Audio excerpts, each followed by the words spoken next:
Muy bien, entonces vamos a continuar con el capítulo número 3, un día en la vida de Adán y Eva. Para comprender nuestra naturaleza, historia y psicología, hemos de penetrar en la cabeza de nuestros antepasados cazadores-recolectores. Durante casi la totalidad de la historia de nuestra especie, los sapiens vivieron como recolectores de alimento. Los últimos 200 años, durante los cuales un número cada vez mayor de sapiens han obtenido su pan de cada día como trabajadores urbanos y oficinistas. Y los 10.000 años precedentes, durante los cuales la mayoría de los sapiens vivieron como agricultores y ganaderos, son como un parpadeo comparados con las decenas de miles de años durante los cuales nuestros antepasados cazaron y recolectaron. El campo floreciente de la psicología evolutiva argumenta que muchas de nuestras características sociales y psicológicas actuales se modelaron durante esta larga era preagrícola. Incluso en la actualidad, afirman los expertos de este campo, nuestro cerebro y nuestra mente están adaptados a una vida de caza y recolección. Nuestros hábitos alimentarios, nuestros conflictos y nuestra sexualidad son el resultado de la manera en que nuestra mente cazadora, recolectora, interactúa con nuestro ambiente post-industrial actual, con sus megaciudades, aviones, teléfonos y ordenadores. Este ambiente nos proporciona más recursos materiales y una vida más larga de las que gozó cualquier generación anterior. Este ambiente nos proporciona más recursos materiales y una vida más larga de los que gozó cualquier generación anterior, pero a veces hace que nos sintamos alienados, deprimidos y presionados. Para comprender el por qué, aducen los psicólogos evolutivos, necesitamos ahondar en el mundo de los cazadores-recolectores que nos modeló, el mundo que en el subconsciente todavía habitamos. ¿Por qué razón, si no, la gente se atiborra de comida con un elevado y contenido calórico que no le hace ningún bien al cuerpo? Las sociedades ricas actuales están a punto de padecer una plaga de obesidad que se está extendiendo rápidamente a los países en vías de desarrollo. La razón por la que nos regodeamos de los alimentos más dulces y grasientos que podemos encontrar es un enigma, hasta que consideramos los hábitos alimentarios de nuestros ancestros recolectores. En las sabanas y los bosques en los que habitaban, los dulces con un alto contenido de calórico eran muy raros y la comida en general era escasa. Un recolector medio de comida de hace 30.000 años solo tenía acceso a un tipo de alimento dulce, la fruta madura y la miel. Si una mujer de la edad de piedra daba con un árbol cargado de higos, la cosa más sensata que podía hacer era comer allí mismo tanto como pudiera antes de que la tropilla de papiones local dejara el árbol vacío. El instinto de hartarnos de comida de alto contenido calórico está profundamente arraigado en nuestros genes.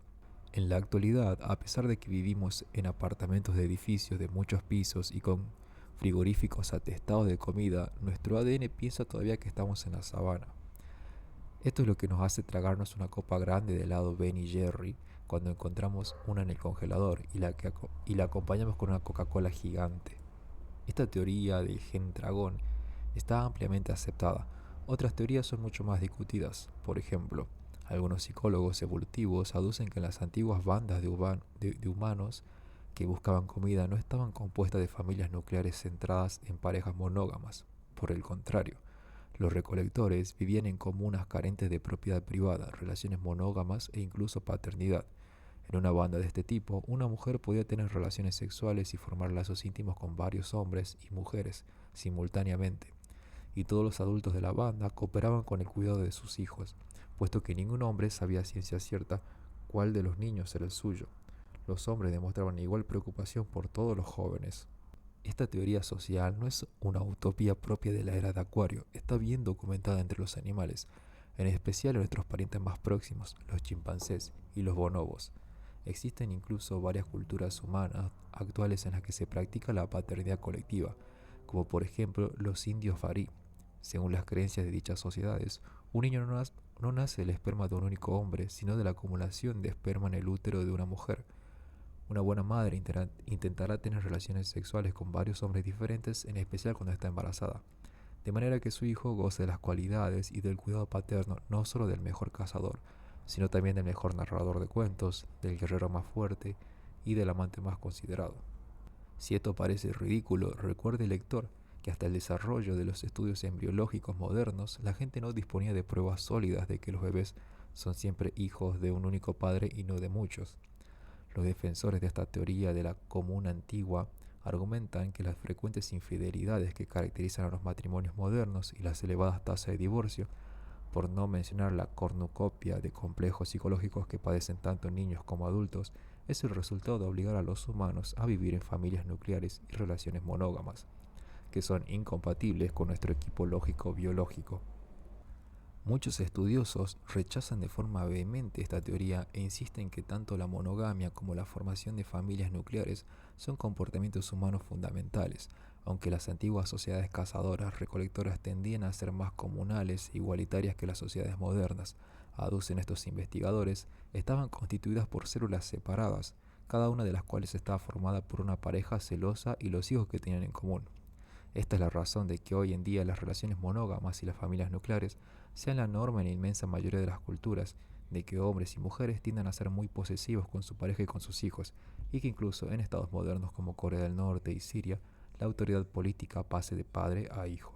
Con el fin de resolver esta controversia y de entender nuestra sexualidad, nuestra sociedad, nuestra política, necesitamos conocer algo acerca de las condiciones de vida de nuestros antepasados, para examinar de qué manera vivieron los sapiens entre la revolución cognitiva de hace 70.000 años y el inicio de la revolución agrícola hace unos 12.000 años.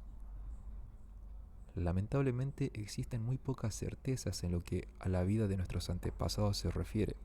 El debate entre las escuelas de la comuna antigua y la monogamia eterna se basa en pruebas endebles. Sin duda, carecemos de documentos escritos de la época de nuestros ancestros y las pruebas arqueológicas consisten principalmente en huesos fosilizados y utensilios líticos. Los artefactos hechos con materiales más perecederos, como madera, bambú o cuero, sobreviven solo en condiciones únicas. La impresión común de que los humanos preagrícolas vivían en una edad de piedra es una idea falsa basada en este sesgo arqueológico. Sería más exacto llamar edad de la madera a la edad de piedra, porque la mayoría de los utensilios utilizados por los antiguos cazadores-recolectores estaban hechos de madera. Cualquier reconstrucción de la vida de los antiguos cazadores-recolectores a partir de los artefactos que han sobrevivido es muy problemática. Una de las diferencias más notables entre los recolectores antiguos y sus descendientes agrícolas e industriales es que, para empezar, los cazadores-recolectores tenían muy pocos artefactos, y estos desempeñaban un papel comparativamente modesto en su vida. A lo largo de su vida, un individuo medio de una sociedad moderna rica poseerá varios millones de artefactos, desde automóviles y casas hasta pañales desechables y botellas de leche. Apenas hay una actividad o creencia o incluso una emoción que no estén medidas por objetos que hemos inventado nosotros mismos. Nuestros hábitos alimentarios están mediados por una colección apabullante de tales objetos, desde cucharas y vasos hasta laboratorios de ingeniería genética y enormes barcos que surcan los mares. En el juego utilizamos una plétora de juguetes, desde tarjeta de plástico hasta estadio con 100.000 localidades. Nuestras relaciones románticas y sexuales están equipadas con anillos, camas, bonitos vestidos, ropa interior excitante, condones, restaurantes de moda, moteles baratos, vestíbulos de aeropuertos, salones de bodas y compañías de catering. Las religiones aportan lo sagrado a nuestra vida con iglesias góticas, mezquitas musulmanas, ashrams hindúes, rollos de pergamino del Torá, molinetes de oraciones tibetanos, casullas sacerdotales, cirios, incienso, árboles de Navidad, bolas de panásimo, lápidas e iconos. No nos damos cuenta de lo ubicuo que es nuestro material hasta que tenemos que transportarlo a una nueva casa. Los cazadores recolectores cambiaban de casa cada mes, cada semana y a veces incluso cada día, cargándole en la espalda todo lo que tenían. No había compañías de mudanzas, carros, ni siquiera animales de carga para compartir la carga. Por consiguiente, tenían que ingeniárselas solo con las posesiones más esenciales. Entonces es razonable suponer que la mayor parte de su vida mental, religiosa y emocional se realizaba sin ayuda de artefactos. Un arqueólogo que trabajara dentro de 100.000 años podría componer una imagen razonable de las creencias y las prácticas de los musulmanes a partir de la miríada de objetos que desenterraría en las ruinas de una mezquita. Sin embargo, nosotros apenas acertamos a comprender las creencias y los rituales de los antiguos cazadores-recolectores. Es un dilema muy parecido al que se enfrentaría un futuro historiador si tuviera que ilustrar el mundo social de los adolescentes del siglo XXI únicamente sobre la base de lo que sobreviviera de su correo postal, puesto que no quedarían registro de sus conversaciones telefónicas, correos electrónicos, blogs y mensajes de texto. Así, fiarse de los artefactos sesgará cualquier relato de la vida de los antiguos cazadores-recolectores. Una manera de no incurrir en este error es observar las modernas sociedades de cazadores-recolectores. Estas se pueden estudiar directamente mediante la observación antropológica, pero hay buenas razones para ser muy precavido a la hora de extrapolar conclusiones de las sociedades cazadores-recolectores modernas a las antiguas. En primer lugar, todas las sociedades de cazadores-recolectores que han sobrevivido hasta la época moderna han sido influidas por las sociedades agrícolas e industriales modernas. En consecuencia, es arriesgado suponer que lo que es cierto para ellas también lo fue hace decenas de miles de años. En segundo lugar, las sociedades de cazadores-recolectores modernas han sobrevivido principalmente en áreas con condiciones climáticas difíciles y terreno inhóspito, poco apto para la agricultura. Sociedades que se han adaptado a las condiciones extremas de lugares tales como el desierto de Kalahari en el África Austral bien pudieran proporcionar un modelo engañoso para la comprensión de sociedades antiguas en áreas fértiles tales como el valle del río Yangtze. En particular, la densidad de población de una región tal como el desierto de Kalahari es mucho menor de lo que eran las inmediaciones del antiguo Yangtze, y esto tiene implicaciones importantes para cuestiones claves sobre el tamaño y la estructura de las bandas humanas y las relaciones entre ellas. En tercer lugar, la característica más notable de las sociedades de cazadores-recolectores es lo diferente que son unas de las otras. No solo difieren de una parte del mundo a otra, sino incluso dentro de una misma región. Un buen ejemplo es la enorme variedad que los colonos europeos encontraron entre los pueblos aborígenes de Australia. Inmediatamente antes de la conquista inglesa, en el continente vivían entre 300.000 y 700.000 cazadores-recolectores en 200 a 600 tribus, cada una de las cuales se dividía a sí mismo en diversas cuadrillas. Cada tribu tenía su propio lenguaje, religión, normas y costumbres. Alrededor de lo que ahora es la Adelaida, en el sur de Australia, había varios clanes patrilineales que creían descender de la línea paterna. Estos clanes se unían en tribus sobre una base estrictamente territorial. En cambio, algunas tribus del norte de Australia daban más importancia al linaje materno y la identidad tribal de una persona dependía de su tótem, no de su territorio. Personalmente no entendí mucho a qué se refiere esta parte. Parece razonable que la variedad étnica y cultural entre los antiguos cazadores-recolectores fuera asimismo impresionante, y que de los 5 u 8 millones de cazadores-recolectores que poblaban el mundo en los albores de la revolución agrícola estuvieran divididos en miles de tribus separadas con miles de lenguajes y culturas diferentes. Después de todo, esta fue una de las principales herencias de la revolución cognitiva.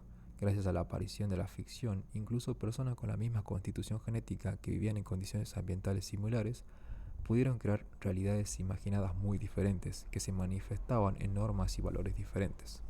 Por ejemplo, existen razones para creer que una banda de cazadores-recolectores que viviera hace 30.000 años en el lugar en el que ahora se encuentra Madrid habría hablado un lenguaje diferente de una cuadrilla que viviera donde ahora está situada Barcelona. Una banda podía haber sido belicosa y otra pacífica. Quizás la banda castellana era comunal, mientras que la catalana se basaba en familias nucleares.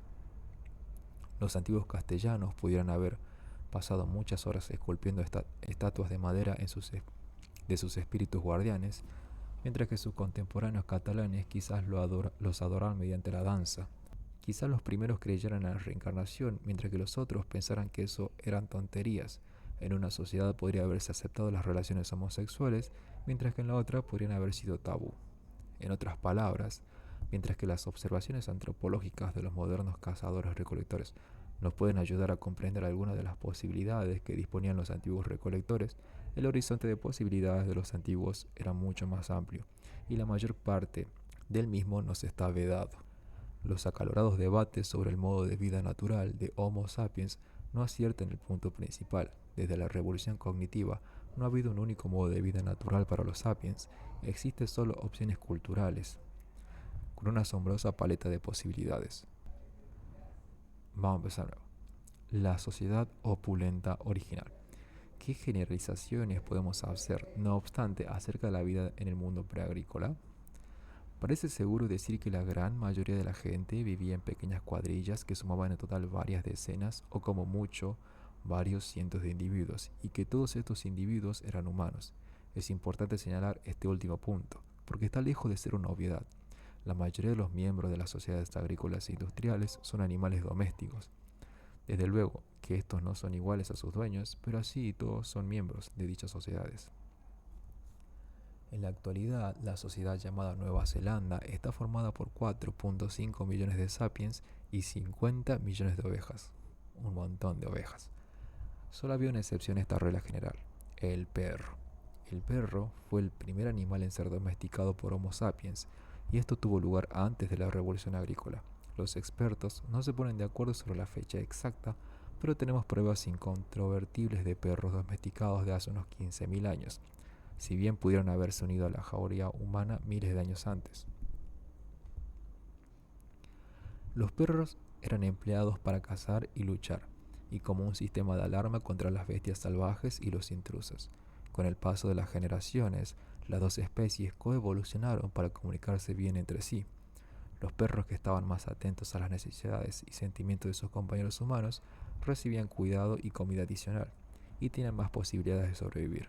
Simultáneamente, los perros aprendieron a manipular a la gente para sus propias necesidades. Un vínculo de 15.000 años ha producido una comprensión y afecto mucho mayores entre humanos y perros que entre humanos y cualquier otro animal. En algunos casos, los perros muertos se enterraban incluso ceremonialmente, de manera parecida a los humanos. Véase la figura 6. Y que tenemos acá la primera mascota, tumba de 12.000 años de antigüedad descubierta en el norte de Israel. Contiene el esqueleto de una mujer de 50 años de edad junto a la de un cachorro en el ángulo inferior izquierdo. O sea, aquí. Esto sería el esqueleto del cachorro. El cachorro estaba enterrado cerca de la cabeza de la mujer. La mano izquierda de esta se halla sobre el perro de una manera que pudiera indicar un vínculo emocional. Existen desde luego otras explicaciones posibles. Por ejemplo, quizás el cachorro era un regalo al guardián del otro mundo. O sea que lo sacrificaron básicamente para enterrarlo. Dios, qué horror. Creo que había escuchado que a los faraones también, cuando los ponían en esas tumbas que eran como las pirámides, los encerraban junto a sus mascotas.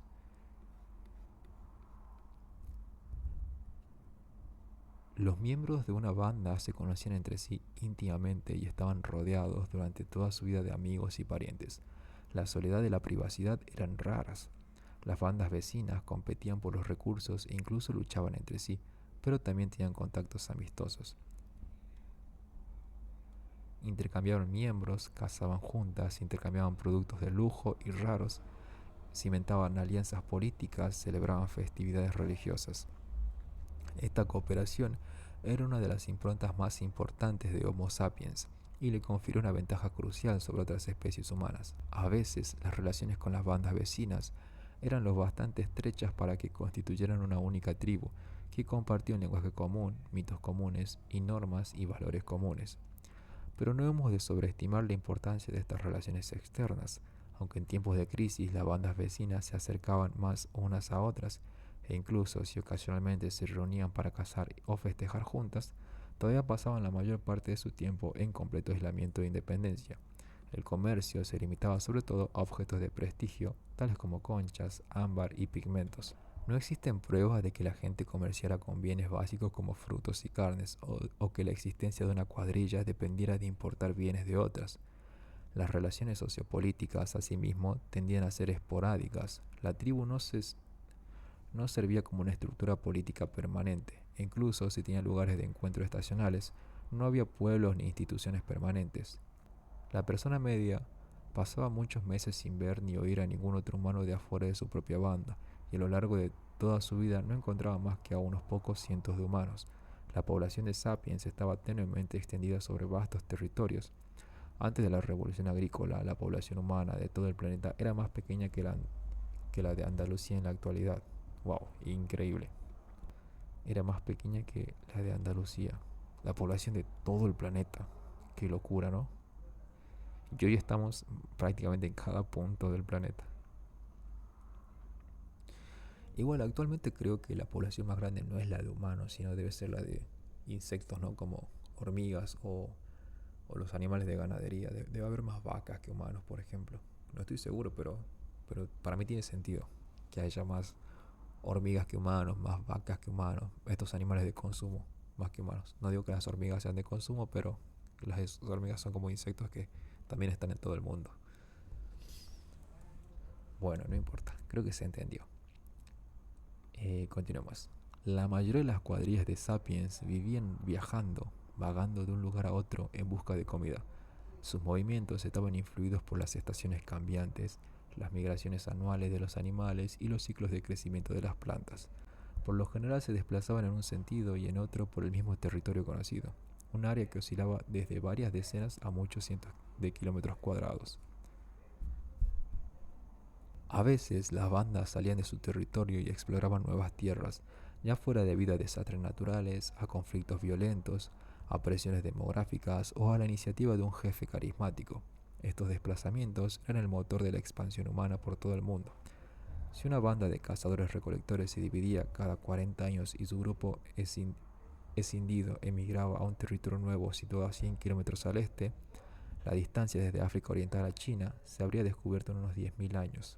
En algunos casos excepcionales, los recursos alimenticios eran particularmente abundantes. Las bandas se establecían en campamentos estacionales e incluso permanentes. Técnicas para secar, ahumar y en zonas árticas congelar la comida hicieron también posible permanecer en el mismo lugar por periodos más prolongados.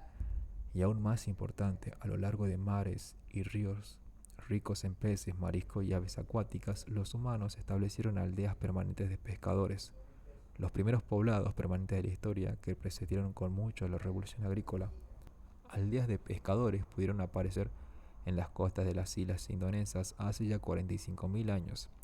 Estas pudieron haber sido la base de las que Homo sapiens emprendió su primera aventura transoceánica, la invasión de Australia. En la mayoría de los hábitats, las bandas de sapiens se alimentaban de una manera flexible y oportunista. Extraían termitas, recogían bayas, excavaban para obtener raíces, acechaban a conejos y cazaban bisontes y mamuts. A pesar de la imagen popular del hombre cazador, la recolección era la principal actividad de los sapiens y les proporcionaba la mayor parte de sus calorías, así como los materiales en brutos como pedernal, madera y bambú. Los sapiens no andaban únicamente en busca de comida y materiales, también buscaban afanosamente conocimiento. Para sobrevivir necesitaban un mapa mental detallado de su territorio. Para maximizar la eficiencia de su búsqueda diaria de comida, precisaban información sobre las pautas de crecimiento de cada planta y las costumbres de cada animal. Necesitaban saber qué alimentos eran nutritivos, cuáles los hacían enfermar y cómo usar otros como curas. Necesitaban saber el progreso de las estaciones y qué señales de aviso precedían a una tronada o un periodo de sequía. Estudiaban cada río, cada nogal, cada osera y cada yacimiento de pedernal en sus inmediaciones. Cada individuo tenía que saber cómo hacer un cuchillo de piedra, cómo remendar una capa rota, cómo disponer una trampa para conejos y cómo actuar ante avalanchas, mordeduras de serpientes o leones hambrientos. La pericia en cada una de estas muchas habilidades requería años de aprendizaje y práctica. El cazador-recolector promedio podía transformar un pedernal en una punta de lanza en cuestión de minutos. Cuando intentamos imitar esta hazaña, por lo general fracasamos estrepitosamente. La mayoría de nosotros carecemos del conocimiento experto de las propiedades del pedernal y del basalto para proporcionar lascas y de las habilidades motrices finas para trabajarlos de manera precisa. En otras palabras, el cazador-recolector medio tenía un conocimiento más amplio, más profundo y más variado de su entorno inmediato que la mayoría de sus descendientes modernos. Hoy en día, la mayoría de las personas de las sociedades industriales no necesitan saber mucho acerca del mundo natural con el fin de sobrevivir. ¿Qué es lo que uno necesita saber realmente para arreglárselas como ingeniero informático, agente de seguros, profesor de historia u obrero de una fábrica? Necesitamos saber mucho acerca de nuestro minúsculo campo de experiencia, pero para la inmensa mayoría de las necesidades de la vida nos fiamos ciegamente de la ayuda de otros expertos, cuyos propios conocimientos están asimismo limitados a un diminuto campo de pericia. El colectivo humano sabe en la actualidad muchísimas más cosas que las que sabían las antiguas cuadrillas, pero a nivel individual los antiguos cazadores-recolectores eran las gentes más bien informadas y diestras de la historia. Existen algunas pruebas de que el tamaño del cerebro del sapiens medio se ha reducido desde la época de los cazadores-recolectores. Qué loco esto, yo pensaba que solo se iba agrandando. En aquella época la supervivencia requería capacidades mentales soberbias de todos. Cuando aparecieron la agricultura y la industria, la gente pudo basarse cada vez más en habilidades de los demás para sobrevivir, y se abrieron nuevos nichos para imbéciles. Uno podía sobrevivir y transmitir sus genes nada especiales a la siguiente generación trabajando como aguador o como obrero de una cadena de montaje. Che, eso es bastante insultante. No porque yo trabaje como aguador o como un obrero de una cadena de montaje, pero yo sé que hay gente que lo hace y es un trabajo igual de... A ver, que no es motivo para llamar imbécil a nadie, ¿eh? Pero bueno, se entiende el punto. No hay que malinterpretar tampoco las intenciones del autor. Los cazadores-recolectores dominaban no solo el mundo circundante de animales, plantas y objetos, sino también el mundo interno de sus propios cuerpos y sentidos. Escuchaban el más leve movimiento en la hierba para descubrir si allí podía acechar una serpiente. Observaban detenidamente el follaje de los árboles con el fin de descubrir frutos, colmenas y nidos de aves. Se desplazaban con un mínimo de esfuerzo y de ruido y sabían cómo sentarse, andar y correr de la manera más ágil y eficiente. El uso variado y constante de su cuerpo hacía que salieran en tan buena forma como los corredores de maratón. Poseían una destreza física que la gente de hoy en día es incapaz de conseguir incluso después de años de practicar yoga o tai chi. El modo de vida de los cazadores-recolectores difería de una manera significativa de una región a otra y de una estación a la siguiente, pero en su conjunto parece que los cazadores-recolectores gozaban de un estilo de vida más confortable y remunerador que la mayoría de los campesinos, pastores, jornaleros y oficinistas que le siguieron los pasos. Aunque las personas de las sociedades opulentas actuales trabajan una media de 40 a 45 horas semanales, las personas del mundo en vías de desarrollo trabajan 60 e incluso 80 horas por semana. Los cazadores-recolectores que viven hoy en día en el más inhóspito de los hábitats, como el desierto de Kalahari, trabajan por término medio solo 35 a 45 horas por semana. Cazan solo un día de cada 3 y recolectar les ocupa solo de 3 a 6 horas diarias. En épocas normales, esto es suficiente para alimentar a la cuadrilla. Bien pudiera ser que los cazadores-recolectores antiguos que vivían en zonas más fértiles que el Kalahari invirtieran todavía menos tiempo para obtener alimentos y materiales en bruto. Además de esto, los cazadores-recolectores gozaban de una carga más liviana de tareas domésticas. No tenían platos que lavar, ni alfombras para quitarles el polvo, ni pavimentos que pulir, ni pañales que cambiar, ni facturas que pagar.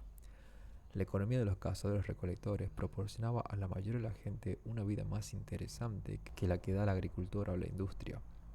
En la actualidad, una obrera china de una fábrica se va de casa alrededor de las 7 de la mañana, recorre las calles contaminadas hasta llegar a un taller cuyas condiciones de trabajo son infames, y allí hace funcionar la misma máquina de la misma manera un día y otro durante 10 largas y tediosas horas.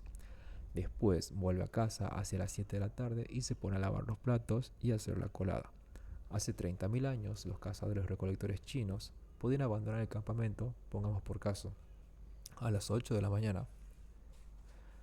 Vagaban por los bosques y prados cercanos recolectando setas y extrayendo del suelo raíces comestibles, capturando ranas y ocasionalmente huyendo de tigres. A primera hora de la tarde estaban de vuelta en el campamento para comer. Esto le dejaba mucho tiempo para chismorrear, contar relatos, jugar con los niños y simplemente holgazanear. Desde luego, a veces los tigres los alcanzaban o una serpiente los mordía, pero por otra parte no tenían que habérselas con los accidentes de automóvil ni con la contaminación industrial. En muchos lugares, la mayor parte de las veces, la caza y la recolección proporcionan una nutrición ideal. Esto no debería sorprendernos, ya que esta ha sido la dieta humana durante cientos de miles de años y el cuerpo humano estaba bien adaptado a ella. Las pruebas procedentes de esqueletos fosilizados indican que los antiguos cazadores-recolectores tenían menos probabilidades de padecer hambre o desnutrición y eran generalmente más altos y sanos que sus descendientes campesinos. La esperanza de vida media era aparentemente de 30 o 40 años, pero esto se debía en gran medida a la elevada incidencia de la mortalidad infantil. Los niños que conseguían sobrepasar los peligrosos primeros años tenían buenas probabilidades de alcanzar los 60 años de edad, y algunos llegaban incluso a los 80 y más. Entre los cazadores recolectores actuales, las mujeres de 45 años de edad pueden esperar vivir otros 20 años, y alrededor del 5 y al 8% de la población tiene más de 60 años. El secreto del éxito de los cazadores recolectores que los protegió de las hambrunas y la malnutrición fue su dieta variada. Los agricultores tienden a comer una dieta muy limitada y desequilibrada, especialmente en la época premoderna. La mayoría de las calorías que alimentaban a una población agrícola provenían de una sola planta de cultivo, como el trigo, las patatas o el arroz, que carece de algunas de las vitaminas, minerales y otros materiales nutritivos que los humanos necesitan. La campesina media de la China tradicional comía arroz en el desayuno, arroz en el almuerzo y arroz en la cena. Si tenía suerte, podía esperar comer lo mismo al día siguiente. En cambio, los antiguos cazadores-recolectores comían regularmente decenas de alimentos diferentes. La tatarabuela cazadora-recolectora de la campesina pudo haber comido bayas y setas en el desayuno, frutos, caracoles y tortuga en el almuerzo, y carne de conejo con cebollas silvestres en la cena. El menú del día siguiente podía ser completamente distinto. Esta variedad aseguraba que los antiguos cazadores-recolectores recibían todos los nutrientes necesarios. Además, al no depender de un tipo único de comida, tenían menos probabilidades de padecer cuando un recurso alimentario concreto escaseaba.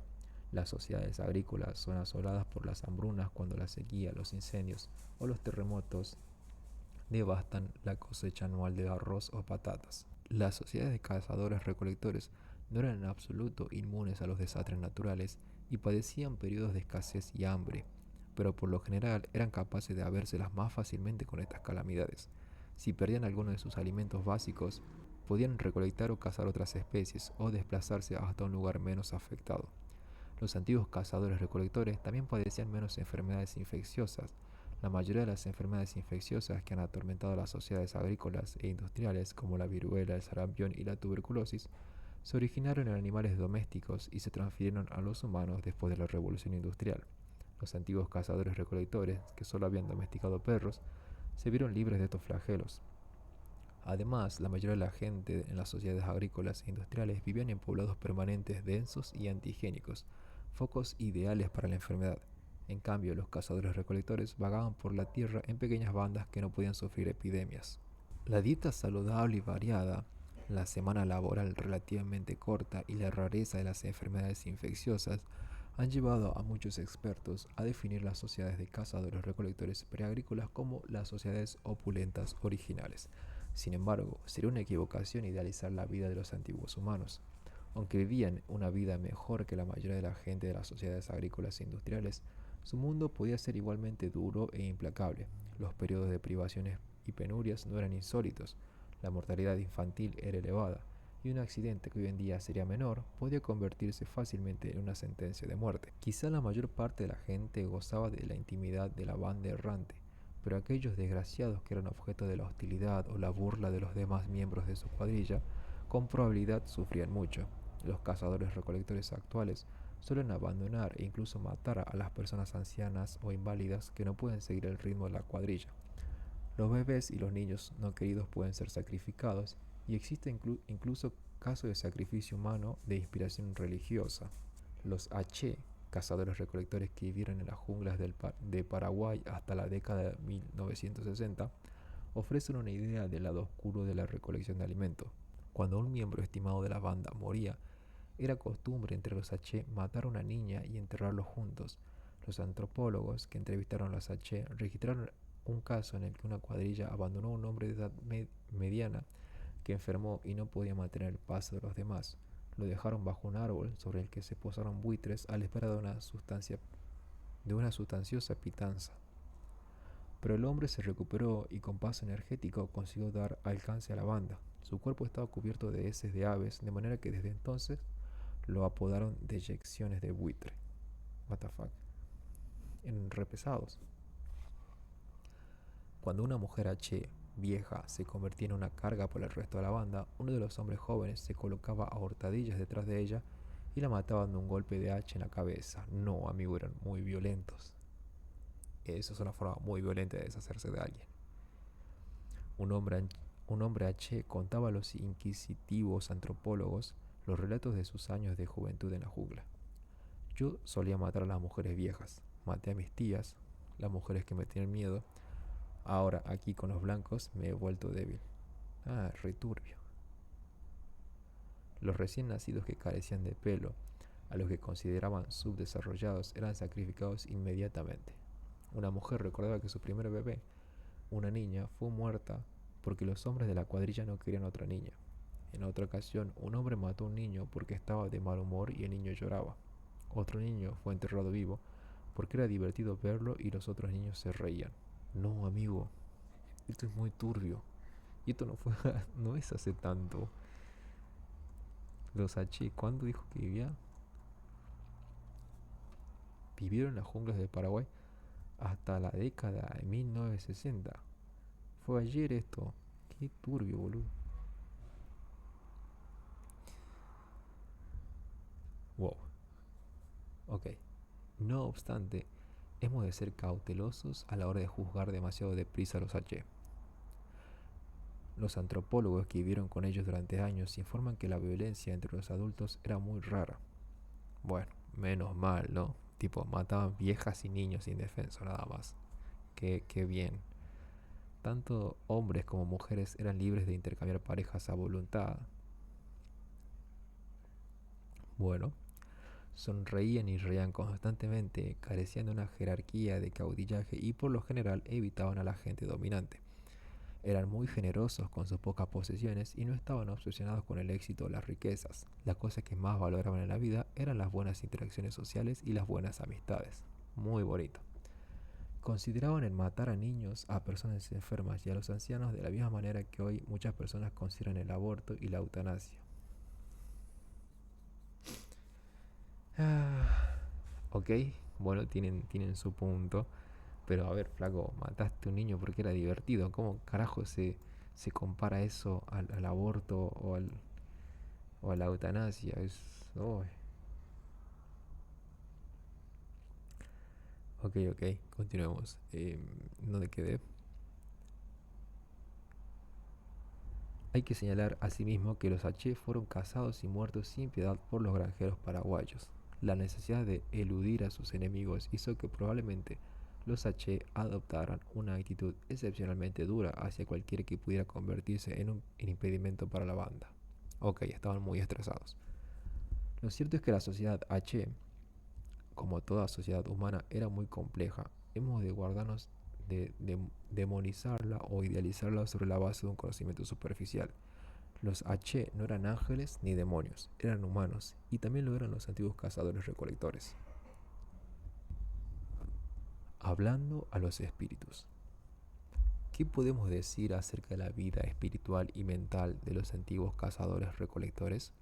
Se puede reconstruir con cierta fidelidad los rasgos esenciales de la economía de los cazadores-recolectores sobre la base de factores cuantificables y objetivos. Por ejemplo, podemos calcular cuántas calorías diarias necesitaba una persona para sobrevivir, cuántas calorías obtenía a partir de 1 kilogramo de nueces y cuántas nueces podía recogerse en 1 kilómetro cuadrado de bosque. Con estos datos, podemos hacer una conjetura bien fundamentada sobre la importancia relativa de las nueces en su dieta. Pero, ¿consideraban ellos que las nueces eran una exquisitez o un alimento básico y trivial? ¿Creían que los nogales estaban habitados por espíritus? ¿Encontraban bonitas las hojas del nogal? Si un muchacho cazador-recolector quiere llevar a una muchacha a un lugar romántico, ¿bastaba la sombra de un nogal? Por definición, el mundo del pensamiento, las creencias y los sentimientos es mucho más difícil de descifrar.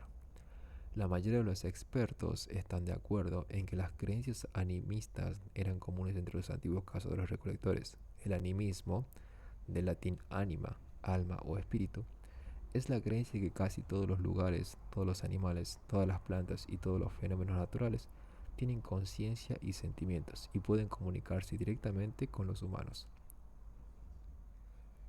Así, los animistas pueden creer que la gran roca de la cumbre de la colina tiene deseos y necesidades. La roca puede enfadarse por alguna cosa que la gente hizo y alegrarse por alguna otra acción. La roca podría amonestar a la gente o pedirle favores. Los humanos, por su parte, pueden dirigirse a la roca para apaciguarla o amenazarla. No solo la roca, sino también el roble del fondo del valle es un ser animado. Lo mismo el río que fluye bajo la colina, la fuente en el calvero del bosque, los matorrales que crecen a su alrededor, el sendero hasta el calvero, y los ratones de campo, los lobos y los cuervos que allí beben. En el mundo animista, los objetos y los seres vivos no son los únicos seres animados. Hay asimismo entidades inmateriales, los espíritus de los muertos, y seres amistosos y malévolos, como lo que en la actualidad llamamos demonios, hadas y ángeles. Los animistas creen que no hay barreras entre los humanos y otros seres. Todos pueden comunicarse directamente mediante palabras, canciones, bailes y ceremonias. Un cazador puede dirigirse a un rebaño de ciervos y pedirle a uno de ellos que se sacrifique. Si la caza tiene éxito, el cazador puede pedirle al animal muerto que lo perdone. Cuando alguien cae enfermo, el chamán puede contactar con el espíritu que produjo la enfermedad e intentar pacificarlo o asustarlo para que se vaya. Si es necesario, el chamán puede pedir ayuda a otros espíritus. Lo que caracteriza todos estos actos de comunicación es que las entidades a las que se invoca son seres locales. No son dioses universales, sino más bien un ciervo concreto, un árbol concreto, un río determinado, un espíritu particular. De la misma manera en que no hay barreras entre los humanos y otros seres, tampoco hay una jerarquía estricta. Las entidades no humanas no existen simplemente para satisfacer las necesidades de los hombres, ni tampoco son dioses todopoderosos que gobiernan el mundo a su antojo. El mundo no gira alrededor de los humanos ni alrededor de ningún otro grupo concreto de seres. El animismo no es una religión específica. Es un nombre genérico que engloba miles de religiones, cultos y creencias muy distintos, lo que hace que todos ellos sean animistas. Es este enfoque común con respecto al mundo y al lugar del hombre en él. Decir que los antiguos cazadores recolectores eran probablemente animistas es decir que los agricultores premodernos eran principalmente teístas. El teísmo, del griego theos, Dios, es la idea de que el orden universal se basa en una relación jerárquica entre los humanos y un pequeño grupo de entidades etéreas llamadas dioses. Es ciertamente verdad decir que los agriculturistas modernos tendían a ser teístas, pero esto no nos dice mucho acerca de los detalles. Bajo la etiqueta genérica teístas encontramos a los rabinos judíos de la Polonia del siglo XVIII, los puritanos del Massachusetts del siglo XVII, que quemaban brujas, los sacerdotes aztecas de México del siglo XV, los místicos sufíes del Irán del siglo XII, los guerreros vikingos del siglo X, los legionarios romanos del siglo II y los burócratas chinos del siglo I. Cada uno de ellos consideraba que las creencias y las prácticas de los demás eran extrañas y heréticas.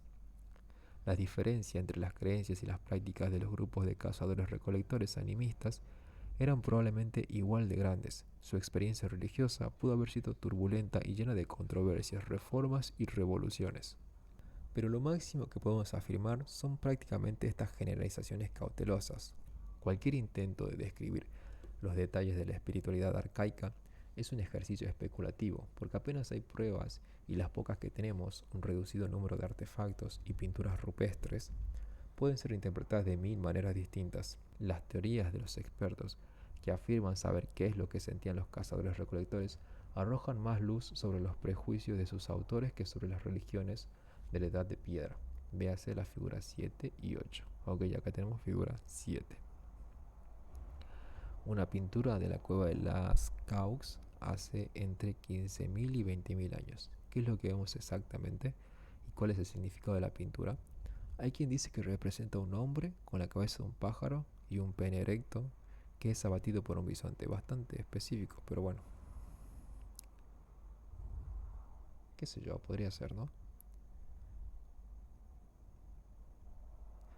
Bajo el hombre hay otro pájaro, que podría simbolizar el alma, liberada del cuerpo en el momento de la muerte. Si es así, la pintura no representa un prosaico accidente de caza, sino más bien el paso de este mundo al otro. Pero no tenemos manera de saber si alguna de estas especulaciones es cierta. Es un test de Rorschach que revela mucho acerca de las preconcepciones de los eruditos modernos y poco acerca de las creencias de los antiguos cazadores. ¿Qué será esto? Test de Rorschach. Lo voy a averiguar después. No sé qué significa realmente ese tipo de test. Y si vos sabes, lo puedes comentar. Estaría genial que lo comentes. Ok, bueno, ahí está la figura. Luego tenemos otra, figura 8. Unos cazadores recolectores hicieron estas impresiones de manos hace unos 9000 años en la cueva de las manos, en Argentina. Vamos, Argentina. Che, ¿dónde está esto? Yo soy argentino. No sé si alguna vez vi esto. Me dio mucha curiosidad. Lo voy a buscar ya nomás. Dame un segundito. Cueva de las manos. ¿Dónde está esto? Quizás fui.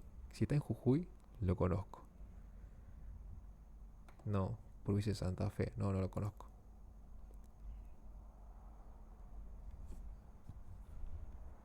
Ah, no, provincia de Santa Cruz, Patagonia, Argentina. No, no tengo idea, nunca fui para ahí. Vi cuevas con dibujitos así en Jujuy, me parece. Eran dibujitos parecidos a estos. Bueno, dibujitos, no sé cómo se llaman. Pinturas, supongo. Pero bueno, vamos a Argentina. Parece que si estas manos desaparecidas ya hace mucho tiempo se extendieran hacia nosotros desde el interior de la roca. Esta es una de las reliquias más emotivas del mundo de los antiguos cazadores, pero nadie sabe qué significa. Qué buena onda. En lugar de dirigir montañas de teorías sobre una topera de reliquias de tumbas, pinturas rupestres y estatuillas de hueso, es mejor ser franco y admitir que solo tenemos una idea muy vaga acerca de las religiones de los antiguos cazadores recolectores. Suponemos que eran animistas, pero este dato no es muy informativo. No sabemos a qué espíritus rezaban, qué festividades celebraban o qué tabúes observaban. Y lo más importante, no sabemos qué relatos contaban. Esto constituye una de las mayores lagunas en nuestra comprensión de la historia humana.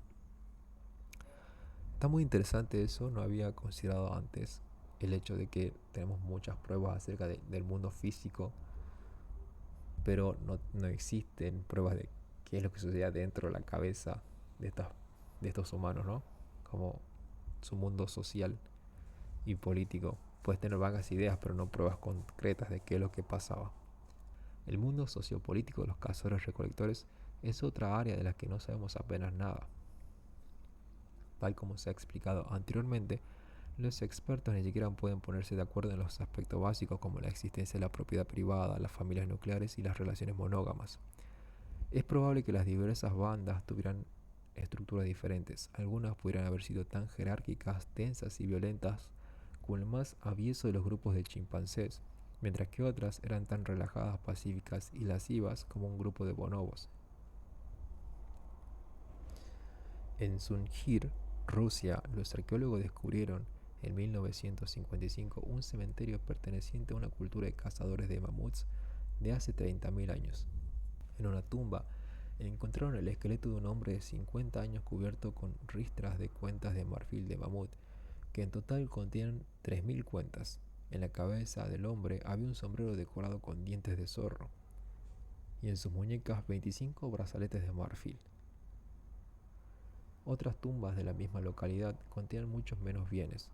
Los expertos dedujeron que los cazadores de mamuts de Sungir vivían en una sociedad jerárquica y que el hombre muerto era quizás el cabecilla de una banda o de toda una tribu que constaba de varias bandas. Es improbable que unas pocas decenas de miembros de una única banda pudiera haber producido por sí mismo tanta riqueza como había en la tumba. Los arqueólogos descubrieron después una tumba más interesante todavía.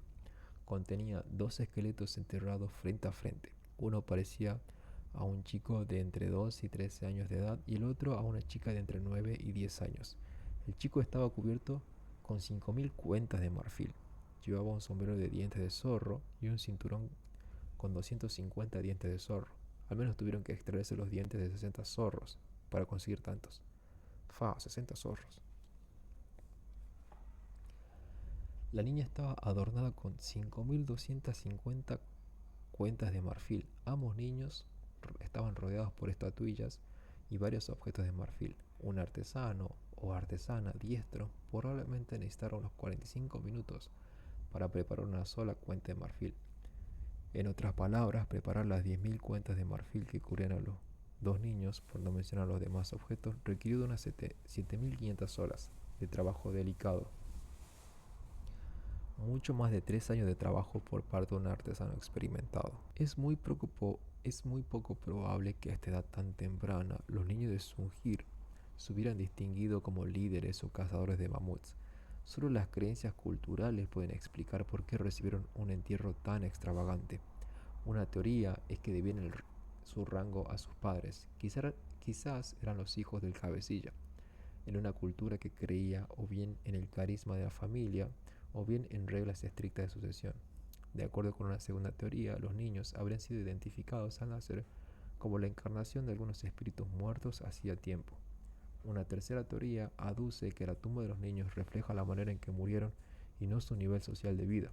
Fueron sacrificados ritualmente. Quizás como parte de los ritos de enterramiento del cabecilla, y después enterrados con pompa y circunstancia. Sea cual sea la respuesta correcta, los niños de Sungir son una de las mejores pruebas de que hace 30.000 años los sapiens podían inventar códigos sociopolíticos que iban mucho más allá de los dictados en nuestro ADN y que las pautas de comportamiento de otras especies humanas y animales. ¿Paz o guerra? Finalmente está la peliaguda cuestión del papel de las guerras en las sociedades de cazadores-recolectores. Algunos eruditos imaginaban que las sociedades antiguas de cazadores-recolectores eran paraísos pacíficos y aducen que la guerra y la violencia comenzaron solo con la revolución agrícola, cuando la gente empezó a acumular propiedad privada. Otros especialistas sostienen que el mundo de los antiguos cazadores-recolectores era excepcionalmente cruel y violento. Ambas escuelas de pensamiento son castillos en el aire, conectados al suelo por delgados cordeles de escasos restos arqueológicos y observaciones antropológicas de los cazadores-recolectores actuales. Las pruebas antropológicas son intrigantes pero muy problemáticas. En la actualidad, los cazadores-recolectores viven en áreas inhóspitas como el Ártico y el Kalahari, en las que la densidad de población es muy baja y las oportunidades para luchar con otras gentes son limitadas. Además, en las generaciones recientes, los cazadores-recolectores han estado cada vez más sometidos a la autoridad de los estados modernos, que impiden la eclosión de conflictos a gran escala. Los investigadores europeos han tenido solo 2 oportunidades de observar poblaciones grandes y relativamente densas de cazadores-recolectores independientes. En Norteamérica noroccidental en el siglo XIX y en el norte de Australia durante el siglo XIX y principios del siglo XX. Tanto las culturas amerindias como las aborígenes australianas dieron pruebas de conflictos armados frecuentes. Sin embargo, es discutible si ello representa una condición intemporal o el impacto del imperialismo europeo. Los hallazgos arqueológicos son a la vez escasos y opacos. ¿Qué pistas reveladoras podrían quedar de cualquier guerra que hubiera tenido lugar hace decenas de miles de años? En aquel entonces no había fortificaciones ni muros, no había cascos de artillería, ni espadas o escudos. Una antigua punta de lanza pudo haber sido usada en la guerra, pero también en la caza. Los huesos humanos fosilizados no son menos difíciles de interpretar. Una fractura podría indicar una herida de guerra o un accidente. Y tampoco la ausencia de fracturas y cortes en un esqueleto antiguo es una prueba concluyente de que la persona a la que pertenecía no muriera de una muerte violenta. La muerte puede ser causada por traumatismos en los tejidos blandos que no dejan marcas en el hueso. Y aún más importante, durante las guerras preindustriales, más del 90% de los muertos lo fueron por hambre, frío y enfermedades, y no por armas. Imagine el lector que hace 30.000 años una tribu derrotara a su vecina y la expulsara de tierras de forrajeo codiciadas. En la batalla decisiva murieron 10 miembros de la tribu derrotada. Al año siguiente, otros 100 miembros de la tribu vencida murieron de hambre, frío y enfermedad. Los arqueólogos que hallaron estos 110 esqueletos podrían llegar muy fácilmente a la conclusión de que la mayoría fueron víctimas de algún desastre natural. ¿De qué otro modo podrían decir que todos fueron víctimas de una guerra despiadada? Debidamente advertidos, podemos considerar ahora los hallazgos arqueológicos. En Portugal se hizo un estudio de 400 esqueletos del periodo inmediatamente anterior a la Revolución Agrícola. Solo dos esqueletos mostraban marcas claras de violencia. Un estudio similar de 400 esqueletos del mismo periodo en Israel descubrió una única resquebrajadura en un único cráneo que podría atribuirse a la violencia humana. Un tercer estudio de otros 400 esqueletos de varias localidades preagrícolas en el valle del Danubio encontró pruebas de violencia en 18 esqueletos. 18 de un total de 400 puede no parecer mucho, pero en realidad es un porcentaje muy alto. Si los 18 murieron en forma violenta, esto significa que alrededor de un 4.5% de las muertes en el antiguo valle de Danubio fueron causadas por la violencia humana. En la actualidad, la media global es solo de 1.5%, considerando la suma de las causadas por la guerra y el crimen. Durante el siglo XX, solo el 5% de las muertes humanas resultaron por violencia humana, y eso en un siglo que vio las guerras más sangrientas y los genocidios más masivos. Si esta revelación se puede extrapolar, el antiguo valle de Danubio fue tan violento como el siglo XX. Los deprimentes hallazgos del valle de Danubio están respaldados por una serie de descubrimientos igualmente deprimentes en otras regiones. En Jebel Sahaba, en Sudán, se descubrió un cementerio de hace 12.000 años que contenía 59 esqueletos. Se encontraron puntas de flecha y de lanza incrustadas en los huesos o situadas cerca de ellos en 24 esqueletos, un 40% del total. El esqueleto de una mujer revelaba dos heridas. En la cueva de Ofnet, en Baviera, los arqueólogos descubrieron los restos de 38 cazadores-recolectores, principalmente mujeres y niños, que habían sido arrojados en dos pozos de enterramiento. La mitad de los esqueletos, incluidos los de niños y bebés, presentaban claras señales de heridas por armas humanas como garrotes y cuchillos. Los pocos esqueletos pertenecientes a varones maduros presentaban las peores marcas de violencia. Con toda probabilidad, una cuadrilla al completo de cazadores-recolectores fue masacrada en Ofnet. ¿Qué representa mejor el mundo de los antiguos cazadores-recolectores? ¿Los esqueletos pacíficos de Israel y Portugal o los mataderos de Jebel Sahaba y Ofnet? La respuesta es ninguno de ellos. De la misma manera que los cazadores-recolectores exhibían una amplia gama de religiones y estructuras sociales, probablemente también demostraban una variedad de tasas de violencia, mientras que algunas áreas y algunos periodos de tiempo pudieran haber gozado de paz y tranquilidad, otros estuvieron marcados por conflictos brutales. El telón de silencio. Si el panorama general de la vida de los antiguos cazadores-recolectores es difícil de reconstruir, los acontecimientos concretos son irrecuperables en gran medida. Una cuadrilla de sapiens se adentró por primera vez en el valle habitado por neandertales. Los años siguientes pudieron haber contemplado un drama histórico pasmoso. Lamentablemente, nada habría sobrevivido de un encuentro tal, excepto en el mejor de los casos algunos huesos fosilizados y unos cuantos utensilios líticos que permanecen mudos bajo las más intensas indagaciones de los expertos. De ellos podemos extraer información acerca de la anatomía humana, la tecnología humana, la dieta humana y quizás incluso la estructura social humana. Pero no revela nada acerca de la alianza política establecida entre bandas de sapiens vecinas, sobre los espíritus de los muertos que bendijeron dicha alianza, o sobre las cuentas de marfil que se dieron en secreto al hechicero local con el fin de asegurarse la bendición de los espíritus. Este telón de silencio oculta decenas de miles de años de historia. Estos largos milenios bien pudieran haber contemplado guerras y revoluciones, exaltados movimientos religiosos, profundas teorías filosóficas, incomparables obras maestras artísticas. Los cazadores-recolectores pudieron haber tenido sus Napoleones conquistadores que gobernaban imperios con un tamaño que era la mitad de Luxemburgo, dotados de Beethovens que carecían de orquestas sinfónicas pero que conmovían a su auditorio hasta las lágrimas con el sonido de sus flautas de bambú, y profetas carismáticos que revelaban las palabras de un roble local en lugar de las de un Dios creador universal. Pero todo esto son simples suposiciones. El telón de silencio es tan grueso que ni siquiera podemos estar seguros de que tales hechos ocurrieran y mucho menos describirlos en detalle. Los expertos tienden a plantear únicamente aquellas cuestiones que pueden responder de manera razonable.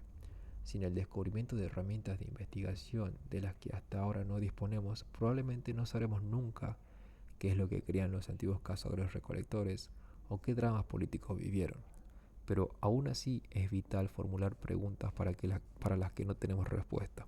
De otro modo, podríamos sentirnos tentados de descartar 60.000 o 70.000 años de historia humana con la excusa de que las gentes que vivieron entonces no hicieron nada de importancia. Lo cierto es que hicieron muchas cosas importantes. En particular, modelaron el mundo que nos rodea en un grado mucho mayor de lo que la mayoría de la gente piensa.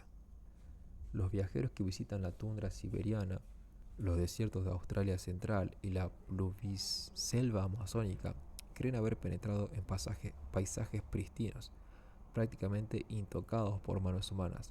Pero es una ilusión. Los cazadores recolectores estuvieron allí antes que nosotros y produjeron cambios espectaculares, incluso en las junglas más densas y en los desiertos más desolados. En el capítulo siguiente se explica de qué manera los cazadores recolectores remodelaron completamente la ecología de nuestro planeta mucho antes de que se construyera la primera aldea agrícola. Las bandas merodeadoras de sapiens contadores de relatos fueron la fuerza más importante y más destructora que el reino animal haya creado nunca.